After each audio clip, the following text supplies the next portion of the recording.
Hey guys, welcome back to Scream Queen Stream. You probably know me, I'm Jessica Cameron, and if you don't know the woman sitting to my left, then it's about time you did. Her name is Miss Denise Gossett. She's a very talented actress, runs a podcast, and also Shriekfest. Woo! So this is going to be part 2. Be sure to check out part 1, and also parts 3, and maybe 4. I had to turn down 3 acting jobs this year because they were during the same week of Shriekfest. Oh, that's gotta be heartbreaking. It was. It really was.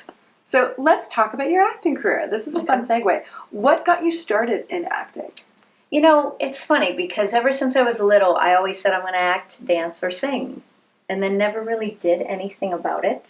And, you know, I would do a play at school every once in a while or something like that. But then high school, I did a play and loved it. And then the colleges were coming around saying we're holding auditions for scholarships and stuff. And I auditioned and I got partial scholarship with the opportunity to audition again down the road. And so I did, and I ended up getting 3 years paid for via scholarship for theater. And so I majored in theater and then started doing films and commercials and stuff in Orlando. Saved up a year after I graduated and moved to LA.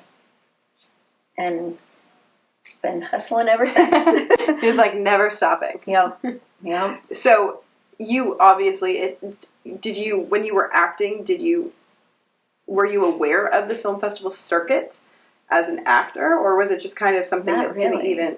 Not really, because there weren't that many. I mean, everyone had heard of Sundance and things like that, but now I feel like there's a festival on every corner. It's like a 7-Eleven.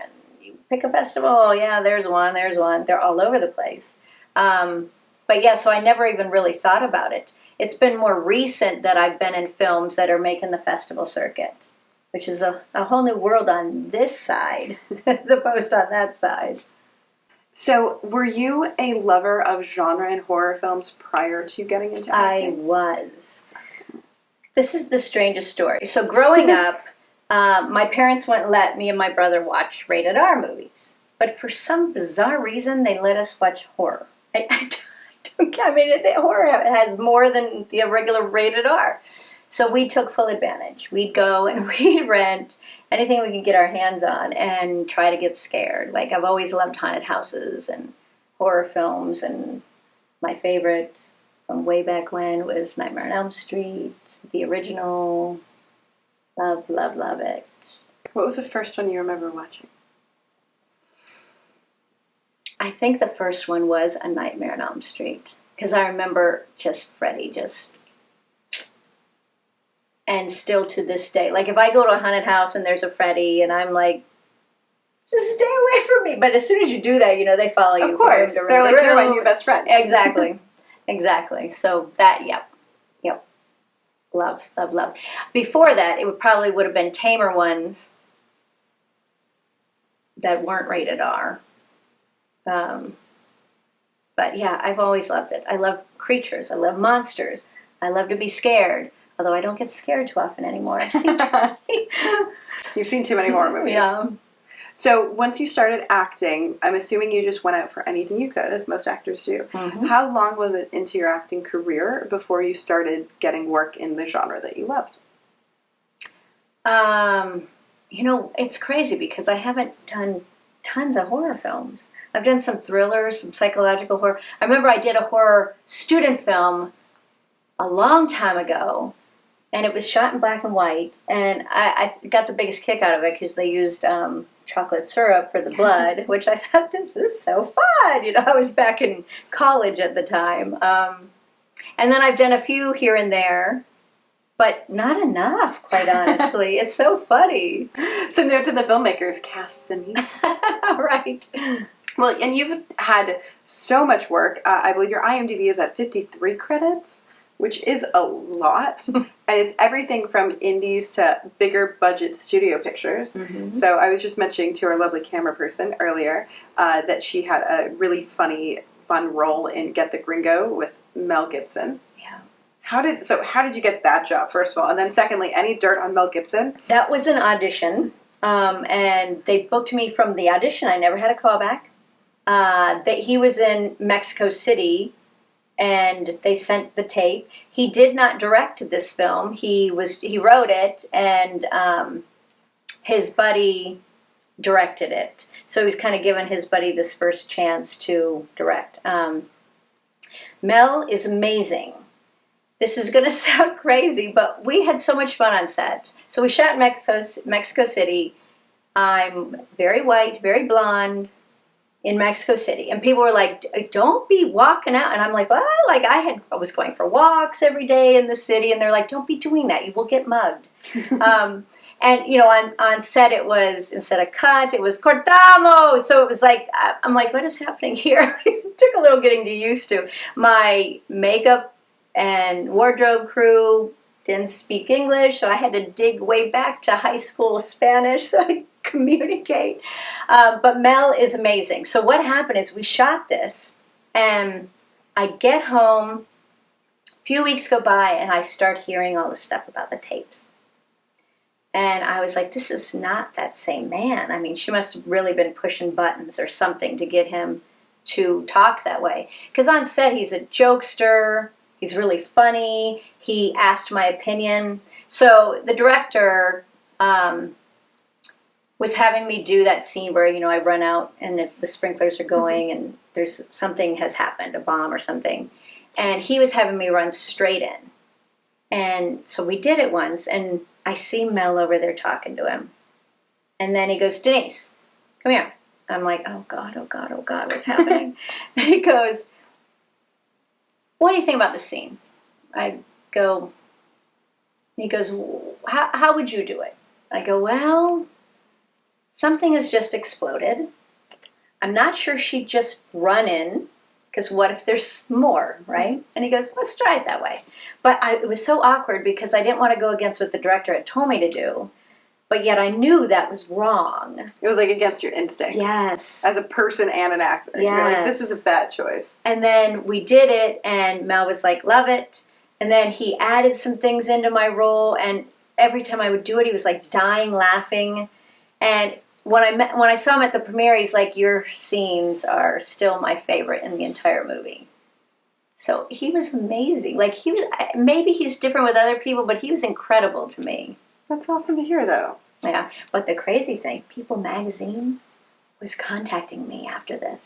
I think they were hoping I would be green enough and say something. Probably. I avoided them because I thought anything I say, they're going to twist it. Yep. And then there goes my career, you know. So I just ignored their emails, ignored their phone calls. It was crazy. Now, was this an LA agent who got you the audition, yes. or a Florida agent? LA agent. Do you still, because you're bi-coastal, do you maintain an LA agency I do. as well as a Florida agency? I have LA, I have Atlanta, I have Louisiana, and Florida. Oh, nice. Yeah. Smart. Oh, and San Diego. Oh, did you work in San Diego? I did. I shot Veronica Mars there. Really? Yeah. That's awesome. Mm-hmm. So, do you prefer acting in television or movies? Probably movies. There's a little bit more time. Television is so rapid fire, you know, it's quick. Yeah, well, I worked on New Adventures of Old Christine with Julia Louis-Dreyfus, and after every take, I am not lying, they would do a rewrite. Every take. And I'm thinking, why do they keep doing this? What she's doing is hilarious. Why would they keep rewriting? But every time we'd get the new script and she'd do it, and I'm like, yeah, she's got it. She's funny. And so every time it would be funnier and funnier. She's phenomenal. What is one of your favorite on-set experiences? Obviously, not one that you've already mentioned. Right. Well, it was fun with Mel. I worked with Dennis Hopper. And he was so funny. Oh, my gosh. He was a jokester. I remember he showed up one day in a golf shirt. I'm like, so you golf? He's like, no. I'm like, why are you wearing a golf shirt? Because, I mean, it was a golf shirt with like a little logo from... So we just always joked a lot. My mom, when she found out that I was going to be working with him, she's like, tell him I said hello. And I'm like, Mom, I'm not going to do that. That's silly. What did I do? Oh, Dennis, my mom says hi. It was like ridiculous. But he got a big kick out of it, and we talked a lot, and it was fun. We had a good time. That's so much fun. Mm-hmm. Now, do you find crews and sets are different on the East Coast as opposed to the West Coast? No, I don't. I think it's all the same. Everybody's there for a reason. Everybody's doing their thing. Indie sets versus studio sets, of course. I mean, on the big sets, they come around with food and trays of milkshakes and ridiculousness where you're like, oh my God, no wonder people can get, heavy on a TV show when they're working constantly with these kind of conditions. But I love it all. That camera's there. That is my thing. I'm passionate about it, love it. So what would be your advice to people who want to be an actor? You have got to work hard. You get 90% of the pay. You need to be doing 90% of the work. You do not sit at home and wait for your agent to call or sit at Starbucks and gab with your actor friends. No, no, no. You have got to be hitting the pavement. You've got to be submitting. You have got to be auditioning as often as you possibly can, especially in the beginning. I don't care if it's student films or what it may be. Get on a set to get that experience. You have got to be postcarding, in class, updating your headshots constantly. If your agent isn't getting you out every 3 months, you've got to get rid of them. That's what I did. I blew through so many agents and managers till I found the right one. You just got to hustle. Seriously, Yep. You hustle. You've got to, because nobody else will do it for you, and nobody else will work as hard as you. No. And I haven't had good luck with being an independent actress in LA. I haven't had good luck with agents or managers out here at all. I know, they're terrible. They're horrible. And I always say, I understand, the reality of the matter is, they get 10%, and the agency takes half of that, so they're working for 5%. So if you make $100,000 a year with them, they're getting $5,000 to ideally push you every day, which is not a lot when we also live in this town where, I don't know how much J-Lo made, but it's a stupid amount of money. Right? So it's tricky. It's just really tricky finding that good fit. But also don't let it stop you if you don't have representation, because I also think that there's so much work and so many talented people that you just don't need it. It's not like a deal breaker. You might know better than I do. But looking at the films that played at the festival, I don't think most of them used a casting director so much. If they did, it was the producer who also was a casting director. You know what I mean? They didn't go through a casting director who only hires from agencies. You're absolutely right, because I actually looked that up because I wanted to know, is there any casting that's going to be attending that I know? And the majority, they either didn't use one or they just posted their own auditions. Very few used any casting, which I thought was pretty remarkable. Now, networking, I also think, is really, really important. And I'm always shocked, even at your festival, the amount of actors who don't have a film in the festival that are there are virtually none. And I'm like, you're literally in a room filled with filmmakers who have made a movie. That's what I tell all my actor friends. Get your butt down here. And these aren't lame films. So you're not networking with lame filmmakers. No. These are filmmakers that are about to pop, seriously. And they don't come. No. But it's shocking. But it makes it also so that it's slim pickings if you're the one. Because you're you're the only actress there networking. It's great. I like it. By the way, maybe don't go. So I am the only actress there networking. Because there's a lack of competition that just makes my life easier. Right. Well, you hear words like for each role that is cast in a commercial, no matter if there's a line or not, they see 500 people. And then you hear statistics like, of the 500 scheduled, there will be a certain amount that just don't show up. Literally don't show up. There are actors that don't show up to callbacks. Huh? So how many actors out there don't really want to act? Because why would you not show up? And then another percentage, they're just not bright. They don't know what they're doing. They're not following directions. And then another percentage, they're just not good actors. So your odds are getting smaller and smaller. Go to the audition. If you want it, you got to go. But also go to the places where the filmmakers who are actively working and making quality content are. Quality content being an important factor right. But a good solid festival in its 19th year is a great place to do that. Exactly. And even also, for the record, it doesn't even cost a lot of money. Shriekfest closing night party is free to attend. Exactly. And you can watch the award shows. We did a networking on Saturday for 2.5 hours, and that was free. Yeah. And there were a few actors that came, actually, because I met some. So that was impressive. Well, I think that that's a great thing that you do for the community as well as the festival. because I just think it's amazing. I wanted to attend, but my best friend had a sick dog, and that took priority. Because I believe it was 2 o'clock on Saturday, right? Yes. Mm-hmm. Which is just really nice, too, because there's not a screening to attend. So you're Right. not taking away Exactly. from an audience, which is really great. Sometimes when these festivals stack their events, for me as a filmmaker, it makes me cringe because I'm like, oh my gosh, if that was my movie playing, I wouldn't want you to be promoting another thing. Right? Right. Don't tell them they could go do, no, just come and see my movie. You know, one year we had shorts going in the small theaters and features in the big. And that was the one and only year I did it because I said it's not fair. People have to pick and choose, and I don't want that to happen. So we don't do that anymore. No.